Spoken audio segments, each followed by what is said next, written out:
Alright, this is the beginning of making duck cassoulet. So right here, you can see I have a variety of duck.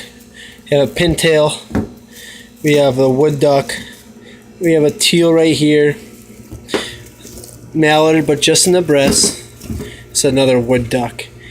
And notice how I kept the majority of the ducks in the full body with the bones and the skeleton attached.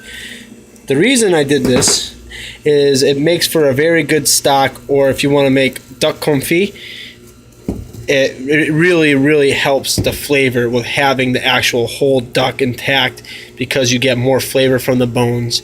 And when you're making your stock and you take the meat actually off the skeleton, you can use that instead of water, and anything you can use other than water in a stew or any type of dish that you're cooking really does help the flavor a lot more. So that is the reason why it's more work, but in the long run it's going to be better for whatever dish you're making. And so I highly recommend doing that, as how you have the whole bird right here and you can feel the bones inside. It really does make for a good stock. But a cassoulet is a French duck stew with a lot of vegetables and actual beans. So right here I have some yellow and green, zucchini, summer squash, many different names for that. Your basic mirepoix, which is your celery, your onions, your carrots. The onions I have in the back fridge. And then now we'll go over your herbs. I have celery. Oh, not herbs, celery. I have parsley right here. This is going to be used actually in the stew itself, and also in making the stock, which will have the duck bones in it. Celery is a good herb to use in that. It has some flavor to it. I also have rosemary and some thyme, which will use half of it in the stock that I make, and also half in the dish. Also, our beans, you can either use chickpeas or white beans. Here I went with just a regular basic white bean. I'm going to reserve the actual juice that it's in case that my sauce needs to be, or my stew needs to be thickened up a little bit.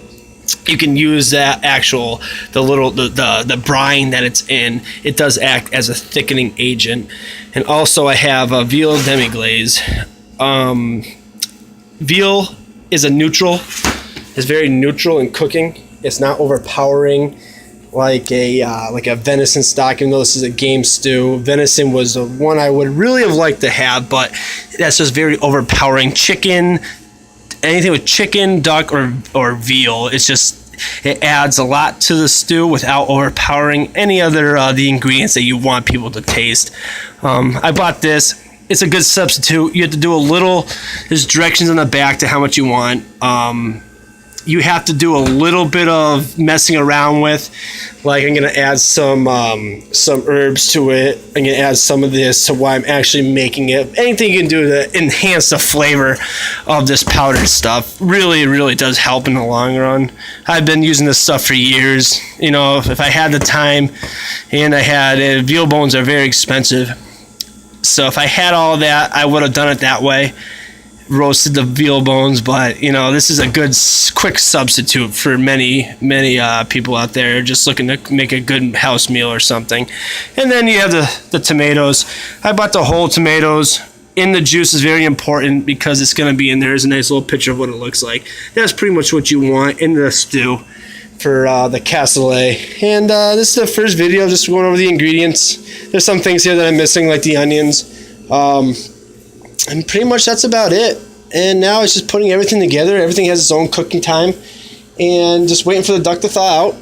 And hopefully that we can have another, I can videotape me actually cooking it, if I can figure it out, how to hold the cell phone while I do it. But who knows? We'll see.